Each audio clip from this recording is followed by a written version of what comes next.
Halo, Assalamualaikum warahmatullahi wabarakatuh. Kami dari kelompok 2 akan memaparkan materi tentang komponen kurikulum.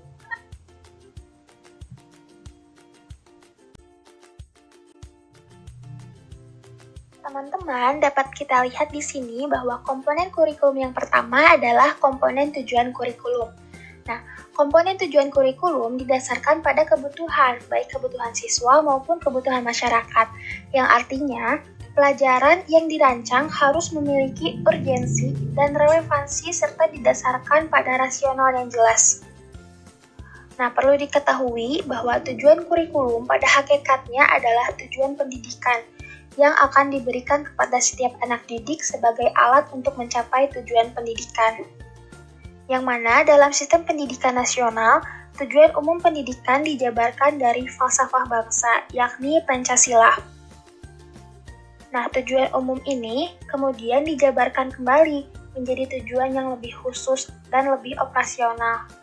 Secara hierarki dapat kita lihat di sini bahwa tujuan umum ini ada beberapa tingkatan, yaitu tujuan pendidikan nasional, tujuan institusional, tujuan kurikuler, dan tujuan instruksional atau tujuan pembelajaran. Dapat dilihat di sini yang paling atas adalah tujuan pendidikan nasional. Tujuan pendidikan nasional ini bersifat paling umum dan merupakan sasaran yang harus dijadikan pedoman oleh setiap lembaga dan penyelenggara pendidikan, baik yang diselenggarakan secara formal, informal, maupun non-formal. Secara jelasnya, tujuan pendidikan nasional bersumber dari sistem nilai Pancasila yang dirumuskan dalam Undang-Undang Nomor 20 Tahun 2003 Pasal 3, bahwa pendidikan nasional berfungsi mengembangkan kemampuan dan bentuk watak serta peradaban bangsa yang bermanfaat dalam rangka mencerdaskan kehidupan bangsa, bertujuan untuk mengembangkan potensi peserta didik agar menjadi manusia yang beriman, bertakwa kepada Tuhan Yang Maha Esa, berakhlak mulia, sehat, berilmu, cakap, kreatif, mandiri, dan menjadi warga negara yang demokratis, serta bertanggung jawab. Selanjutnya adalah tujuan institusional, yang merupakan tujuan yang harus dicapai oleh setiap lembaga pendidikan. Dengan kata lain, diidentifikasi sebagai kualifikasi kelulusan yang harus dimiliki oleh setiap siswa setelah menempuh jenjang pendidikan di suatu lembaga tertentu. Dalam Permendiknas Nomor 22 Tahun 2007 dikemukakan bahwa tujuan pendidikan tingkat satuan pendidikan dasar dan menengah dirumuskan mengacu pada tujuan umum pendidikan sebagai berikut. Yang pertama ada tujuan pendidikan dasar, yaitu meletakkan dasar kecerdasan, pengetahuan, kepribadian, akhlak mulia, serta keterampilan untuk hidup mandiri dan mengikuti pendidikan yang lebih lanjut. Lalu ada yang kedua adalah tujuan pendidikan menengah, yaitu meningkatkan kecerdasan, pengetahuan, kepribadian, akhlak mulia, serta keterampilan untuk hidup mandiri dan mengikuti pendidikan yang lebih lanjut.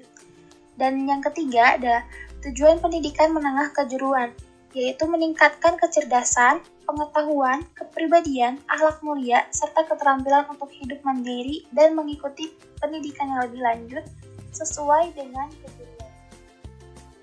Selanjutnya, tingkat tujuan kurikuler. Nah, tujuan kurikuler ini adalah tujuan yang harus dicapai oleh setiap bidang studi atau mata pelajaran. Dengan kata lain, tujuan kurikuler adalah kualifikasi kelulusan yang harus dicapai seorang anak didik setelah menyelesaikan suatu bidang studi tertentu dalam suatu lembaga pendidikan.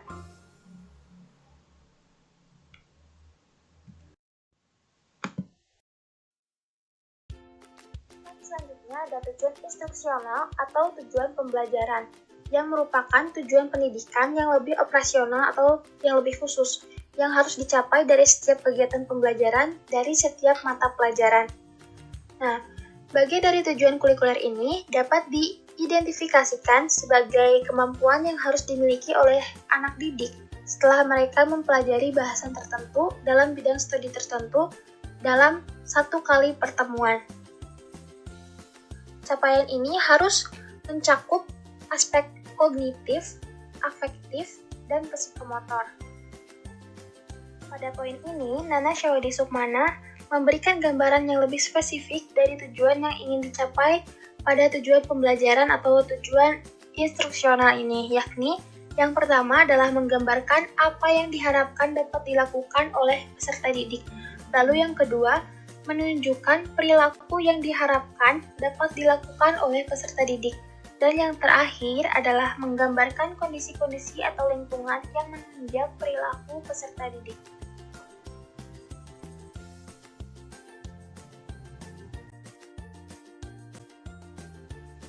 Komponen isi.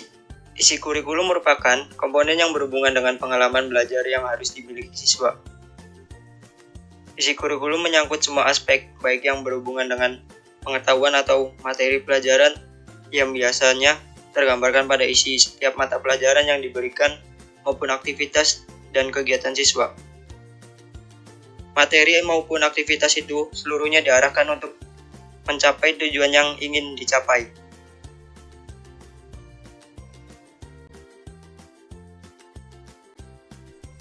Materi yang selanjutnya yaitu ada komponen strategi. Nah, unsur dalam melaksanakan strategi kurikulum diantaranya yang pertama, tingkat dan jenjang pendidikan.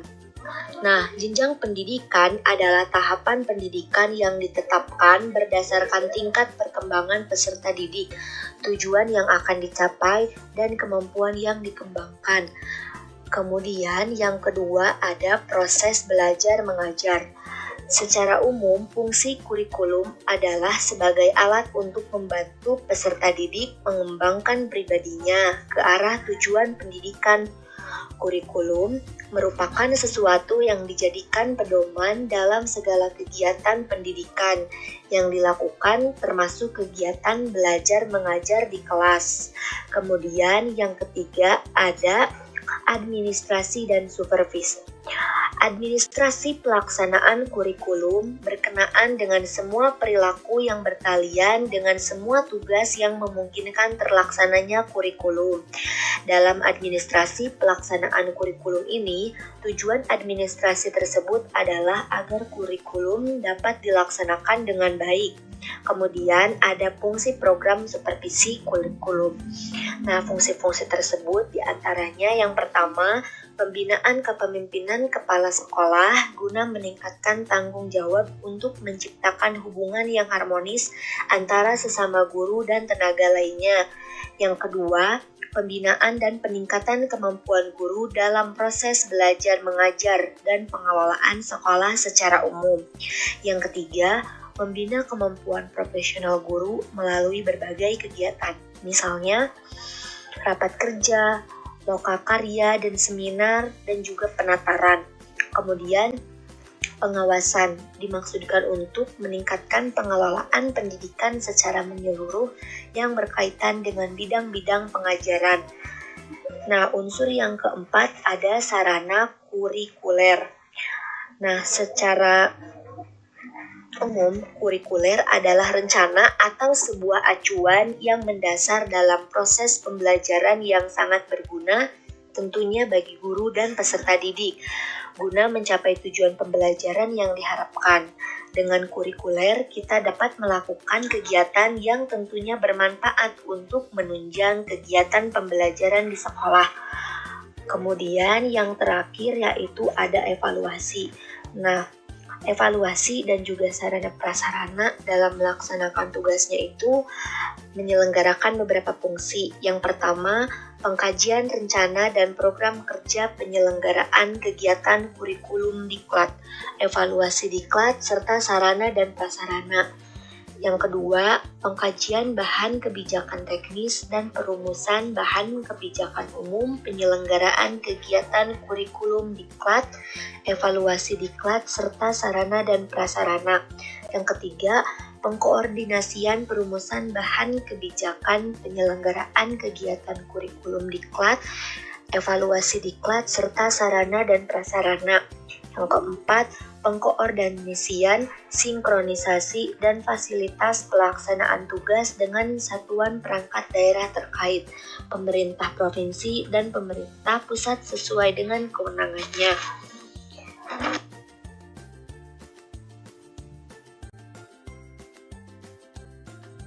materi yang selanjutnya yaitu ada peran guru dalam pembelajaran. Yang pertama ada peran guru sebagai fasilitator. Sebagai fasilitator, guru berusaha menciptakan dan menyediakan lingkungan belajar yang kondusif bagi peserta didiknya. Yang kedua ada peran guru sebagai motivator. Sebagai motivator, guru berupaya mendorong dan menstimulus peserta didiknya agar dapat melakukan kegiatan belajar. Peran guru yang ketiga yaitu sebagai guider. Sebagai guider, guru melakukan pembimbingan dengan berusaha mengenal para peserta didiknya secara personal.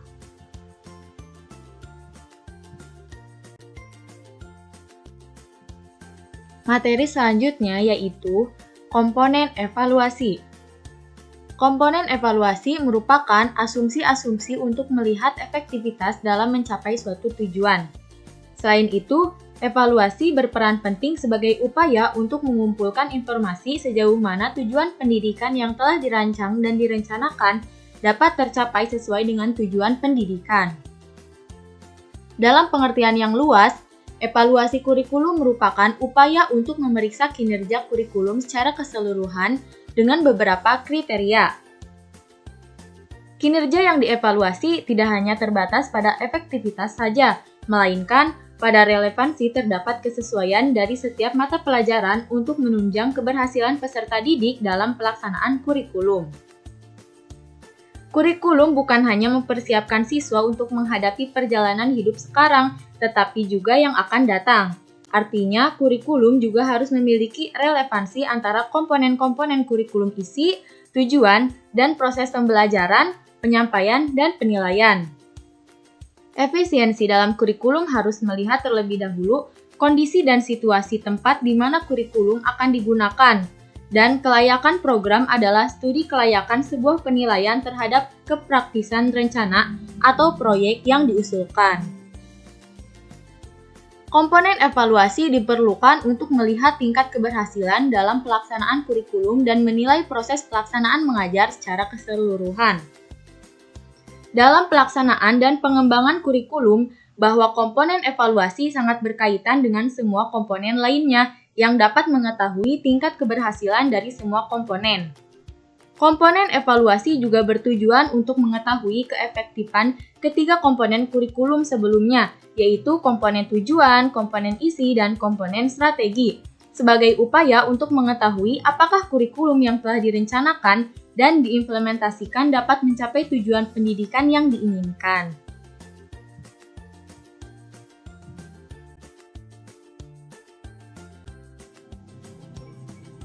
Menurut Permendikbud Nomor 23 Tahun 2016 mengemukakan bahwa aspek yang dinilai dalam evaluasi adalah sikap, pengetahuan, dan keterampilan. Penilaian sikap dilakukan dari hasil pengamatan guru terhadap siswa dengan teknik penilaian yang relevan, yang dapat dipertanggungjawabkan. Penilaian aspek pengetahuan dilakukan dengan berbagai tes seperti tes tertulis, tes lisan, dan penugasan. Penilaian keterampilan dapat dilakukan melalui portofolio, produk, dan praktik sesuai dengan kompetensi yang dinilai. Komponen evaluasi dilakukan tidak hanya melihat prestasi peserta didik saja, melainkan sebagai sumber input bagi sekolah untuk perbaikan dan pembaharuan suatu kurikulum.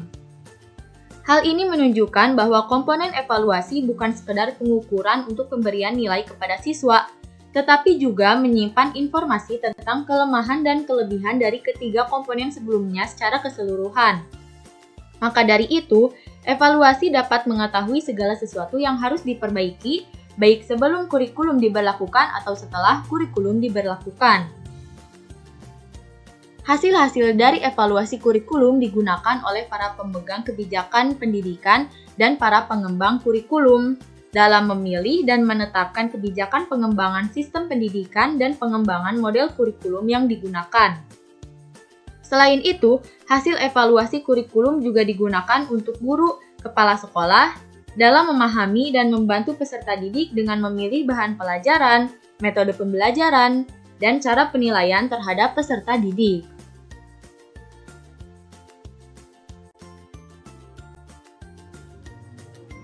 Sekian Sekian pemaparan dari kelompok kami. Kelompok kami yang beranggotakan saya, Revina Angelika, Rena Melina, Akbila Praka Utami, dan Farhan Ali Rahman mengucapkan pamit undur diri. Mohon maaf atas segala kesalahannya. Terima kasih atas segala perhatiannya. Assalamualaikum warahmatullahi wabarakatuh.